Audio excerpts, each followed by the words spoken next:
Hello everyone, जैसे कि सभी को पता है कि आज पीजीटी एचपी पीजीटी फिजिक्स का पेपर हुआ था। तो जैसे एक्सपेक्टेड था कि जो भी हमने क्लास में करवाया था, जो कॉन्सेप्ट करवाए गए थे, उसी में से आपको पेपर में आया है। अभी हम लोग one by one subject wise हर एक सब्जेक्ट का मतलब फिजिक्स में जितने भी यूनिट्स होती हैं, हमारी 11 यूनिट्स थी, उसमें हर एक यूनिट्स का हम one by one paper solve करेंगे। तो जैसे एटॉमिक ऐसा सब्जेक्ट था जिसमें हम लोगों ने जो करवाया था डायरेक्ट क्वेश्चन क्लास में करवाए हुए थे, सारे के सारे मोस्ट ऑफ द क्वेश्चंस, सारे के सारे टॉपिक्स ऐसे क्वेश्चन मतलब ऐसे टॉपिक्स में से आया हुआ था कि जो आपको ऑलरेडी क्लास में करवाए हुए थे सब बच्चों को। तो बिल्कुल फर्स्ट अगर हम बात करते हैं, question number first, term symbol निकालना था। ग्राउंड स्टेट ऑफ ऑक्सीजन, तो ऑक्सीजन का हमारा जो लाइक एटॉमिक नंबर होता है वो होता है 8। तो अगर हम इसकी कॉन्फ़िगरेशन लिखे 1s2 2s2 2p2, ये होती है इसकी कॉन्फ़िगरेशन। तो अगर हम लोग देखें 2p4 होगा, सॉरी यहाँ पे 2p4, तभी 8 बनेगा। तो ये क्या है, एक मल्टी इलेक्ट्रॉन, ये एक मल्टी इलेक्ट्रॉन वाला सिस्टम है। तो मल्टी इलेक्ट्रॉन के लिए हम क्या करेंगे, पी के लिए कॉन्फ़िगरेशन लिखेंगे। ठीक है, पी में कितने हैं, 4 इलेक्ट्रॉन है, तो पहले 3 पैरेलली, फिर एक साथ में एंटी पैरेलल भी हो जाएगा। तो अगर इसके लिए हमने एस और एल, और मतलब मेन टर्म सिंबल निकालने के लिए मुझे एस की वैल्यू चाहिए, एल की वैल्यू चाहिए और जे की वैल्यू चाहिए। तो उसको निकालने के लिए हमने क्या करना है, यहाँ पे हम लोग लिखेंगे एम एल। इसके लिए वैल्यू होगी +1, इसके लिए 0, इसके लिए -1। तो जो एल है वो समेशन ऑफ एम एल होता है। ये कॉन्सेप्ट हम ऑलरेडी क्लास में कर चुके हैं। तो 1 × 2 करेंगे, प्लस 0 × 1 प्लस 1 × -1। तो यहाँ से 2 + 0 -1, तो ये आ जाएगा 1। तो एल की वैल्यू हो गई 1। अब हम लोग एस की बात करते हैं। ठीक है, एस अगर आप फर्स्ट इस और फर्स्ट वाले ऑर्बिट को देखोगे, इसमें एक अप है एक डाउन है। ठीक है, एक 1/2 है, एक -1/2 है। एस क्या होता है, समेशन एम एस होता है हमारे पास। और अगर आप सेकंड के लिए के देखोगे, अप है तो 1/2, अप है तो 1/2, तो ये कट जाएगा, तो एस की वैल्यू आ जाएगी 1। तो एल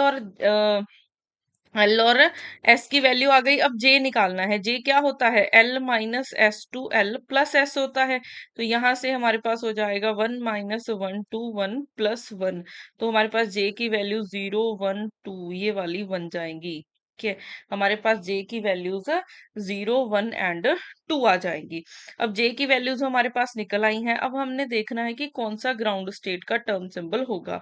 तो ग्राउंड स्टेट का देखने के लिए हमें सबसे पहले ये पता होना चाहिए कि जो लास्ट ऑर्बिट है वो फुल्ली फिल्ड है या फिर हाफ फिल्ड है। ठीक है, वो फुल्ली फिल्ड है या फिर हाफ फिल्ड है। तो अगर आप 2p4 को देखोगे, इस ऑर्बिट को देखोगे, ये क्या है, ये हमारा ये हमारा 4, और जिसमें 4 इलेक्ट्रॉन्स हैं, तो ये मोर देन हाफ फिल्ड है। ये मोर देन हाफ फिल्ड का केस है। तो मोर देन हाफ फिल्ड के केस में क्या होता है, जे की वैल्यू जितनी हाईएस्ट होती है उतनी एनर्जी हमारी लोएस्ट होगी।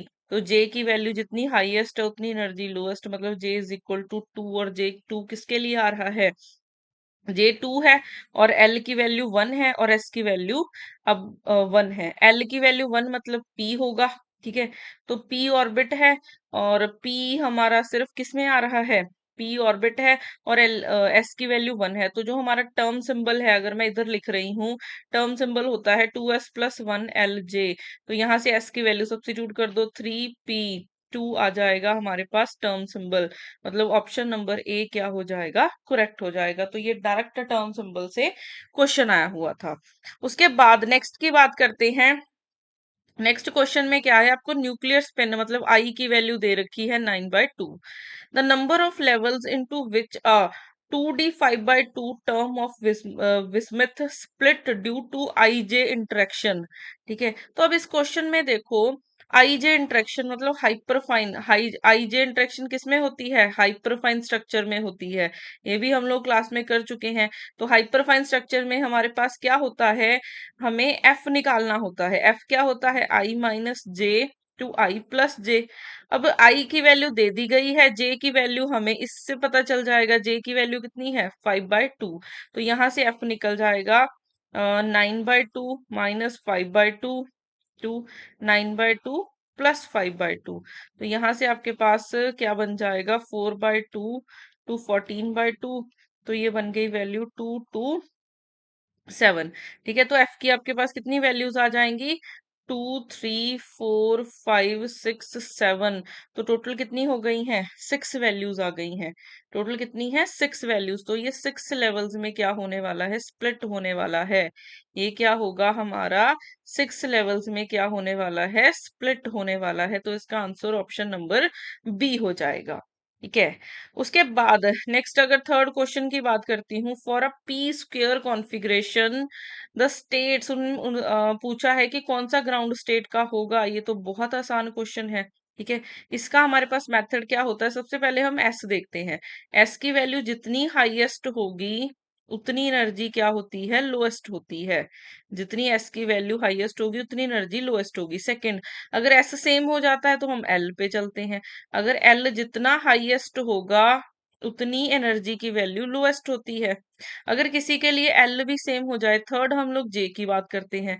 जे अगर हाफ फिल्ड है या फिर लेस देन हाफ फिल्ड होता है, less than half filled, then हमारे पास जे की वैल्यू जितनी लोएस्ट होगी उतनी ही एनर्जी क्या होती है? लोएस्ट।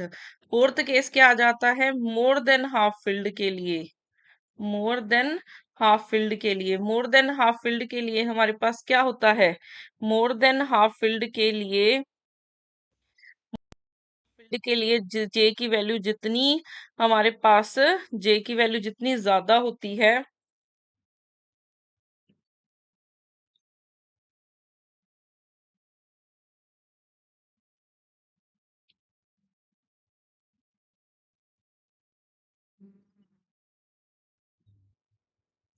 तो यहाँ पे जब भी हम लोग बात करते हैं, जब भी हम लोग मोर देन हाफ फील्ड की बात करते हैं, तो मोर देन हाफ फील्ड के केस में जितनी जे की वैल्यू हाईएस्ट होगी उतनी एनर्जी क्या होती है?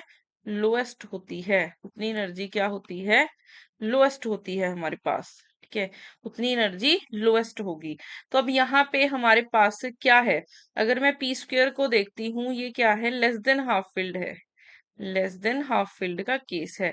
अब सबसे पहले हमें क्या दे रखा है? ये एनर्जी लेवल्स दे रखे हैं। तो इसमें जितनी पहले, सबसे पहले एस को देखो, तो एस की वैल्यू जितनी ज्यादा होगी उतनी एनर्जी लोएस्ट होगी। तो हमारे पास सबसे ज्यादा एस की वैल्यू इसके लिए है, तो 3p012 में से कोई ग्राउंड स्टेट का सिंबल होगा। अब तीनों के लिए पी की वैल्यू, एल की वैल्यू तो सेम ही है। अब हमें जाना पड़ेगा जे की वैल्यू पे। तो ये क्या है? लेस देन हाफ फील्ड है। इसका मतलब जितनी जे की वैल्यू, जितनी जे की वैल्यू लोएस्ट होगी उतनी एनर्जी हमारी लोएस्ट बनेगी। इसका मतलब 3p0 हमारा ग्राउंड स्टेट का टर्म सिंबल होगा। ग्राउंड स्टेट का टर्म सिंबल होगा। ये बन जाएगा आपके पास। ठीक है। उसके बाद नेक्स्ट हमारे पास क्या आ जाएगा? The value of G for, अब हमें जी फैक्टर की वैल्यू चाहिए। जी फैक्टर की वैल्यू क्या होती है? 1 + J+1 +S+1 -LL+1 divided by 2JJ+1। अब हमें 5D4 में से देखना है, इसके कंपेयर करोगे। एस की वैल्यू आपकी आ जाएगी 2। ठीक है। एस की वैल्यू आपकी कितनी आ जाएगी? 2 आ जाएगी। और यहाँ से डी है तो एल की वैल्यू भी 2 आ जाएगी, और जे की वैल्यू आपको 4 दे रखी है। वैल्यू सब्स्टिट्यूट कर लेते हैं, इससे आसान क्वेश्चन नहीं हो सकता है। 4 4 + 1 +2 2 + 1 -2 2 + 1 डिवाइडेड बाय 2 × 4 4 + 1। तो यहाँ से ये वाला फैक्टर हो जाएगा कैंसल। 1 + 4 × 5 divided by 8 × 5। 5 से 5 कैंसल, ये कट के 2 आ गया, तो 1 + 1/2, तो आंसर बन गया 3/2। तो जे की वैल्यू हमारी, जी मतलब जी की वैल्यू हमारी आ गई 3/2। ये हमारा हो जाएगा आंसर। उसके बाद नेक्स्ट आ जाता है the number of normal जीमन splitting components. अब इस क्वेश्चन में अगर आप देखोगे, 1p से 1d में जाते हैं। ठीक है। तब हमारे पास इसके लिए J1 की वैल्यू, J की वैल्यू, इसके लिए जो J की वैल्यू होगी उसको J2 बोलते हैं।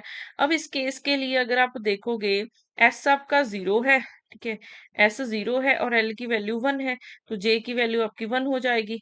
इस केस में हमारे पास S की वैल्यू 0 है, J की वैल्यू टू हो जाएगी, तो आपके पास J2 की वैल्यू मतलब L की वैल्यू हो जाएगी 2। तो यहाँ से J2 की वैल्यू बन जाएगी 2।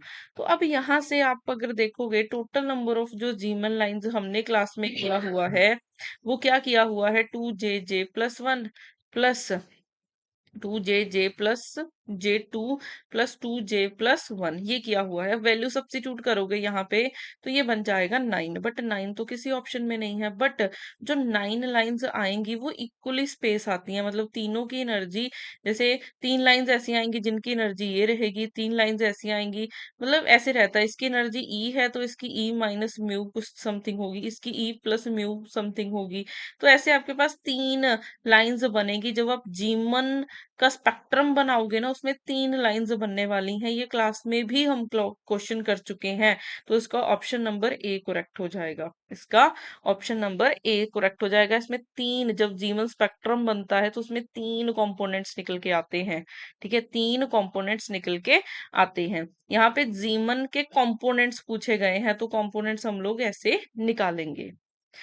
उसके बाद 6 नंबर क्वेश्चन है, J1 से J0 तक ट्रांजिशन हो रही है इन दी HCl अकर्स एट, इस पे हो रही है ट्रांजिशन। ठीक है, उन्होंने रिजिड रोटेटर की बात की है। रिजिड रोटेटर के लिए देखो, अब पर सेंटीमीटर है, इसका मतलब कि ये वेव नंबर की बात कर रहे हैं, और वेव नंबर रिजिड रोटेटर के लिए कितना होता है, वो होता है BJJ+1। अगर हम डेल्टा की बात करते हैं तो वो 2BJ+1 हो जाता है। ठीक है, अब यहाँ पे हमें क्या दिया गया है कि अगर J0 से और J0 to J1 ट्रांजिशन हो रही है तो उसके लिए डेल्टा न्यू की वैल्यू आपको 20+60 20.68 पर सेंटीमीटर दे रखा है। तो अब हम लोग जब भी J की वैल्यू सब्स्टिट्यूट करते हैं, J की वैल्यू कौन से सब्स्टिट्यूट की जाती है, लोएस्ट वाली। तो यहाँ पे 2B क्या हो जाएगा, 0+1। तो यहाँ से आपको 2B की वैल्यू पता चल गई 20.68 पर सेंटीमीटर। अब हमने क्या निकालना है, जब J ये ट्रांजिशन हो रही है, मतलब J14 से J15 तक ट्रांजिशन होगी, तो उसके लिए अगर आपने डेल्टा न्यू निकालना है तो वो बन जाएगा 2B। लोएस्ट वाली वैल्यू कौन सी है, 14 वाली।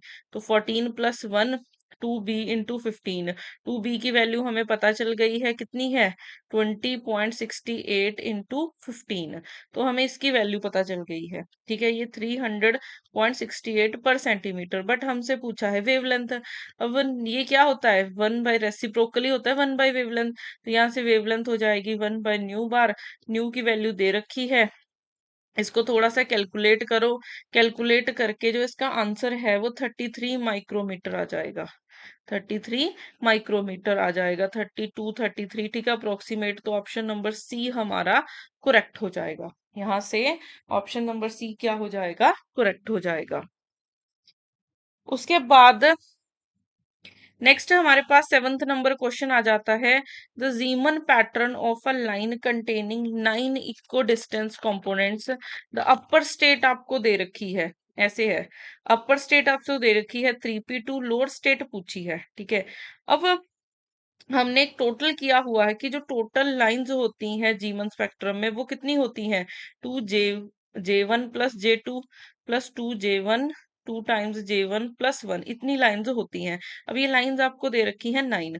ऊपर वाली वैल्यू को J1 बोलते हैं और नीचे वाली वैल्यू को हम लोग J2 बोलते हैं। तो J1 की वैल्यू कितनी दे रखी है आपको, 2 दे रखी है। इधर कंपेयर करोगे, J2 की वैल्यू, J1 की वैल्यू 2 दे रखी है, J2 की वैल्यू हमने फाइंड करनी है। ठीक है, यहाँ से इसको कैलकुलेट करो, 4+2J2+4+1।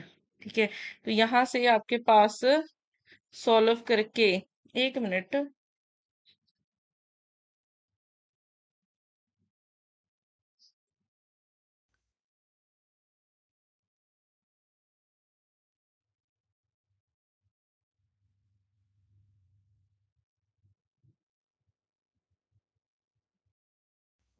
गलत कर गई मैं यहाँ पे ना।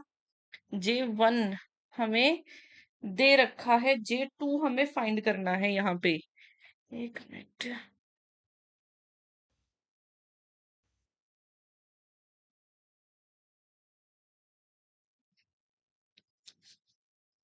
यहाँ पे देखो हमने क्या करना है यहाँ पे, एक मिनट।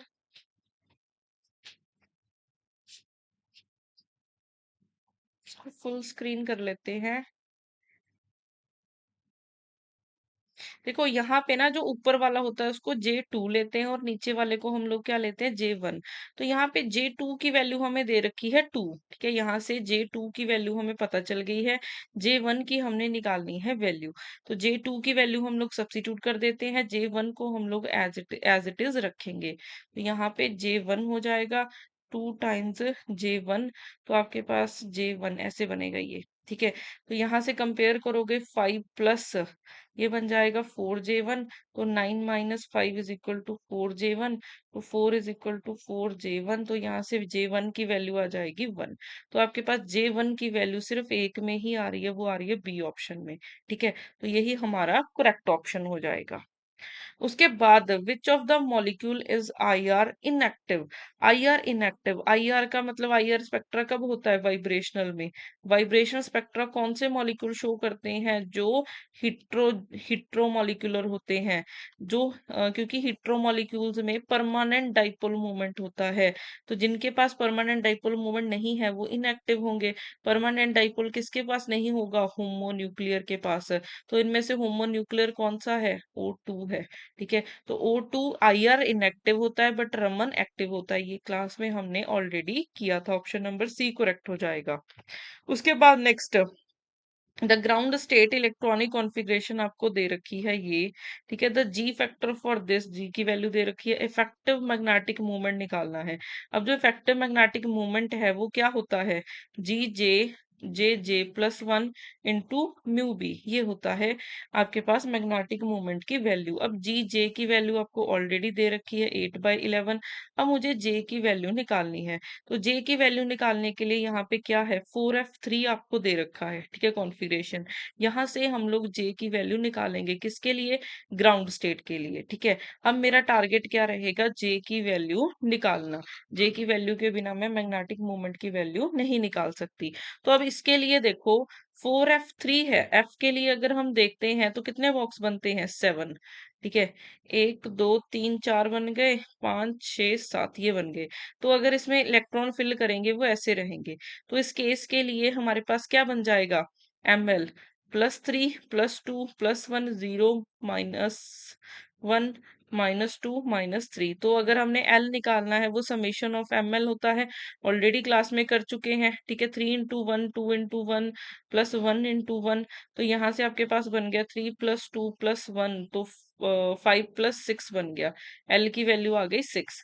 S निकालना है तो 1/2, एक तीन सिंगल इलेक्ट्रॉन्स पड़े हैं तो S की वैल्यू बन जाएगी 3/2।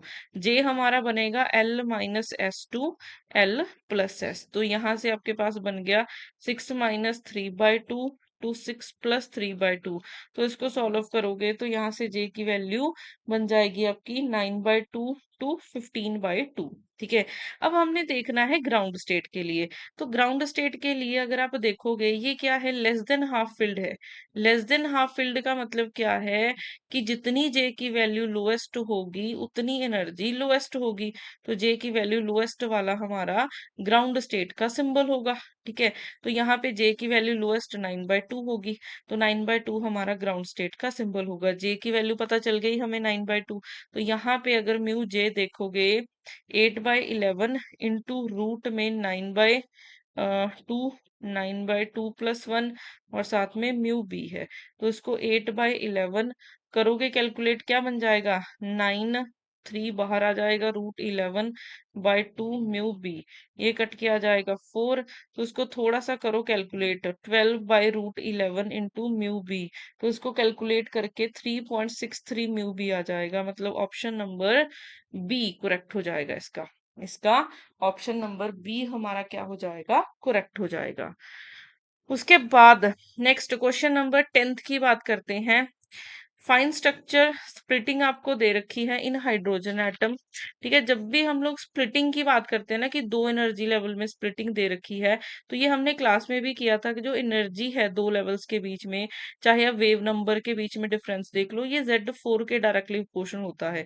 अगर आपको एक के लिए, जैसे हाइड्रोजन के लिए दे रखा है, लिथियम के लिए पूछा है, हाइड्रोजन के लिए Z1 होता है, और अगर मैं लिथियम के लिए बात करती हूँ, लिथियम के लिए Z हो जाएगा 3। ठीक है, तो यहाँ पे आपके पास क्या बन जाएगा, अगर मैं हाइड्रोजन की बात करती हूँ तो डेल्टा ई हाइड्रोजन। ठीक है, चाहे मैं वेव नंबर डिफरेंस की बात करती हूँ, हाइड्रोजन के लिए डायरेक्टली प्रोपोर्शनल है Z4, प्रोपोर्शनैलिटी को अल्फा बोल देते हैं, 1 की पावर 4, तो अल्फा हो जाएगा।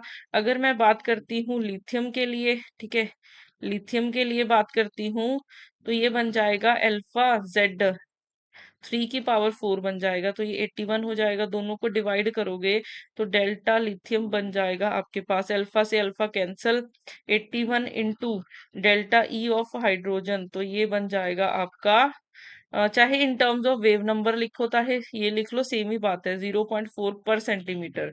ठीक है, तो यहाँ से आपके पास कैलकुलेट करके 32.4 पर सेंटीमीटर आ जाएगा in terms of wave number, अगर मैं निकालती हूँ। ये मैंने प्रोपोर्शनैलिटी ली है, देखो, चाहे मैं एनर्जी की बात करती हूँ, चाहे मैं वेव नंबर डिफरेंस की, दोनों प्रोपोर्शनल ही आते हैं। ठीक है, दोनों डायरेक्टली प्रोपोर्शनल ही होते हैं, तो इसलिए इसका आंसर क्या हो जाएगा, ऑप्शन नंबर सी हो जाएगा। तो आज अभी हमने जो फर्स्ट वीडियो बनाई है वो एटॉमिक एंड मॉलिक्यूलर फिजिक्स के सब्जेक्ट के ऊपर बनाई है, जिसमें से 10 क्वेश्चन पूछे गए, और 10 क्वेश्चन ऐसे हैं जो 10 के 10 आपके सिलेबस में आपको क्लास में ऑलरेडी करवाए हुए थे। ठीक है, और अगर आप पेपर देखोगे, अच्छा पेपर था, जो भी टॉपिक्स आपके सिलेबस में मेंशन थे, डायरेक्ट ही क्वेश्चंस आपको पेपर में पूछे गए थे, कोई इतने घुमा फिरा के क्वेश्चंस नहीं आए हैं। ठीक है, ठीक है, क्वेश्चन पेपर सही आया था, और पीजीटी फिजिक्स का तो एज कम्पेयर टू हिंदी के कंपैरिजन पेपर वन भी इजी आया हुआ था। बाकी अभी नेक्स्ट वीडियो में हम one by one subject wise सारे फिजिक्स के जितनी भी यूनिट्स में से क्वेश्चन आए हुए हैं, वन बाय वन हम सारे डिस्कस करेंगे। मिलते